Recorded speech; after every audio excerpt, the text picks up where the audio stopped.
My name is Alistair. My wife, Celine, and I have been married for 8 years. Our marriage always seemed strong to me. Of course, like any couple, we had our ups and downs, but nothing out of the ordinary. However, recently I started noticing that Celine had changed. She seemed distant, lost in thought more often than usual. At first I brushed it off, thinking it was just work stress or fatigue from daily life. Celine had always been meticulous. Work, home, dinner by schedule. Our life was structured down to the minute. But then I saw something in her eyes, anxiety, a kind of hidden worry. It all started when she received a letter, an actual handwritten letter. She pulled it out of the mailbox but didn't say anything to me. I didn't think much of it at first, assuming it was just another bill or some advertisement. The next day, however, as I was coming home from work, I saw her standing by the mailbox again, reading something for a long time. She looked uneasy, even slightly alarmed. That evening at dinner, she was quiet, barely looking me in the eye. I asked if everything was okay, but she just waved it off, saying she was tired. From that day on, the letters started arriving more frequently. I began noticing that she read them in secret.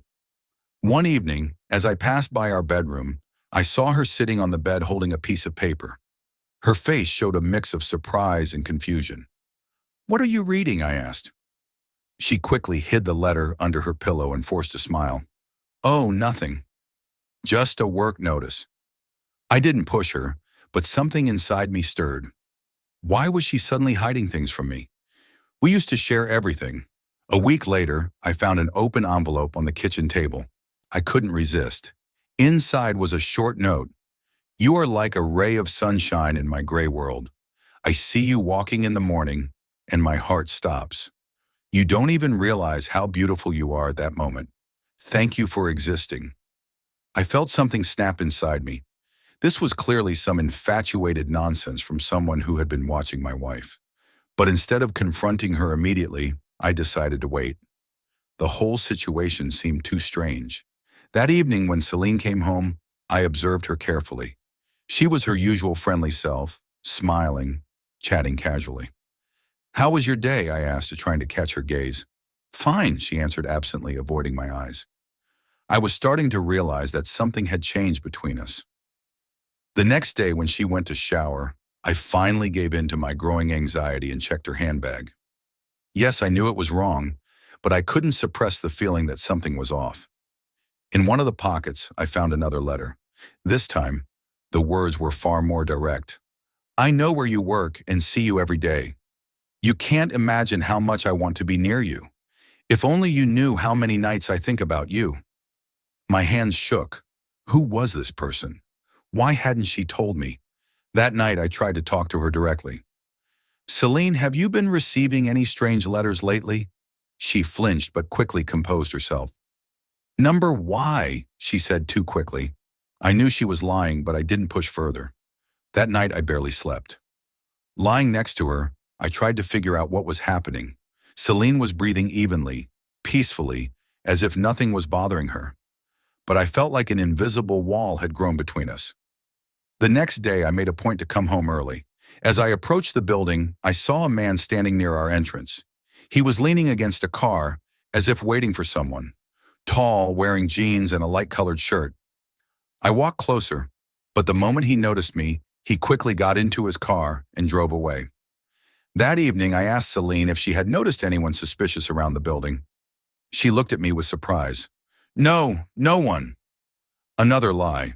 With each passing day, my suspicions grew.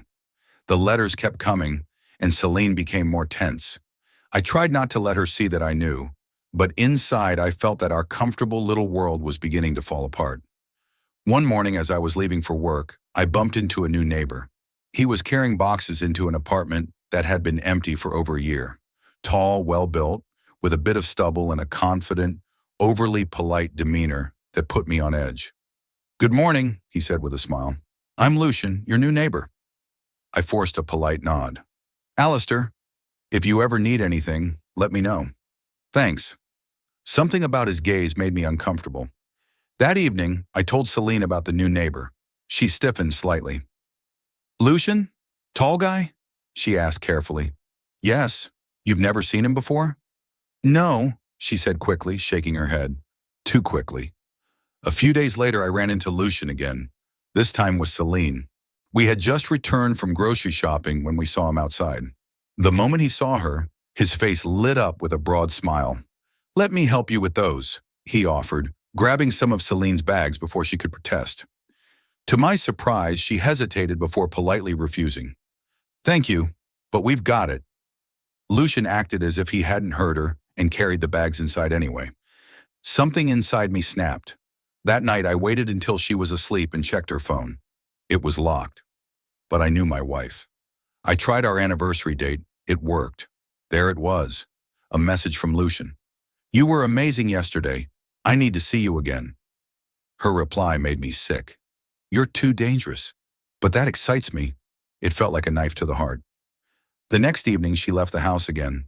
She told me she was going to the store, but instead of heading toward the supermarket, she walked straight into his building. I didn't need more proof. The next morning, while she was at work, I packed her belongings into suitcases and left them by the door. When she came home, her face went pale. "Alistair, what's going on?" "You can go to him," she gasped. You followed me." "I didn't need to. You left too many clues, Celine." She tried to deny it, then tried to beg, then cried. But I was done. She picked up the suitcases and walked out the door. I sent screenshots of their messages and the videos I found to all of our mutual friends. Soon her reputation was ruined. She called me screaming, "You destroyed my life," I laughed. "Like you destroyed mine?" For weeks I felt justified. Then one day I saw Lucian with another woman. He had already moved on, and suddenly I realized I had wasted my time on revenge while he had never even cared. Celine left town. My anger faded, and finally I was free. After Celine left, the apartment felt unnervingly quiet. At first I thought the silence would bring peace, but instead it weighed on me. The house seemed emptier, as if mocking me. Her perfume still lingered in the air, a cruel reminder that just days ago, she was still here. Nights were the worst. I would lie awake, staring at the ceiling, my mind replaying everything. Her lies, the betrayal, the moment I threw her out. I had exposed her, humiliated her, and ensured that her reputation was in ruins. I had done everything I thought would bring me closure, and yet I felt nothing. No triumph, no satisfaction, just emptiness. I tried to keep myself occupied. I went to work earlier, stayed later, drowned myself in extra projects. My colleagues noticed the change. Some asked if I was okay. I gave them the same rehearsed line, "Just keeping busy." But even I didn't believe it. A few weeks passed, and people stopped talking about the scandal. Life moved on, but I knew Celine hadn't. One day I got a message from an unknown number. "I hope you're happy." I knew immediately who it was. Celine. I stared at the message for a long time, my fingers hovering over the keyboard. Should I respond? What was there to say? She had made her choices. I had made mine. In the end, I locked my phone and ignored it. Time passed and I heard from mutual acquaintances that she had left town, looking for a fresh start. Lucian, the man she had risked everything for, hadn't even tried to stop her. She had destroyed our life for a man who discarded her the moment she became inconvenient. I should have felt vindicated, but instead the realization left me cold. One evening I was walking home when I passed a small cafe. Through the window I saw a couple sitting close together, whispering, laughing, holding hands. It hit me then. That used to be us. I kept walking, shoving my hands into my pockets, feeling something heavy settle in my chest. I needed to move on. I started making changes. First, I got rid of everything that reminded me of Celine. The old photos, her forgotten jewelry, even the coffee mug she always used. I threw it all away. I repainted the bedroom, changed the furniture, replaced the bedding. I refused to sleep in sheets that had once carried her scent. Then I forced myself back into life. I accepted invitations from friends. I went out, met new people, even went on a few dates. But none of it felt real. Every woman I met felt like a placeholder, a temporary distraction rather than someone I truly cared about. One night, while sitting at a bar, my best friend Eamon gave me a look and said, You need to stop looking for closure. You won't find it. I frowned. What do you mean? You keep waiting for some grand moment where everything suddenly makes sense, where all the pain just disappears and you're fine. But that moment isn't coming, Alistair. You don't wake up one day and realize you're healed. You just keep moving forward step by step until one day you realize you're not walking in circles anymore. I scoffed. So what? Just pretend I'm over it? Eamon shook his head. Number. You don't pretend. You take one step, then another, and another, until you're actually moving forward. I hated that he was right, but I knew I had to try. Months passed. The pain dulled and the memories of Celine became less sharp, less suffocating. I no longer woke up with the urge to check my phone to see if she had reached out. And then one day, something unexpected happened. I saw her. It was a random evening. I was walking home, and there she was, sitting alone on a bench in the park. Her hair was different, shorter. She looked tired, smaller somehow. For a moment, I thought about walking past, but something made me stop. She looked up, and when our eyes met, I saw the flicker of surprise in hers, then hesitation, then something else, something I couldn't quite name.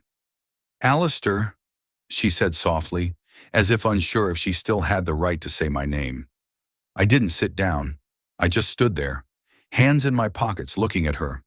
What are you doing here? I asked. She sighed, glancing away. Just thinking. I nodded. I didn't know what else to say. For a moment, there was silence. Then she spoke again. I never apologized. I exhaled slowly.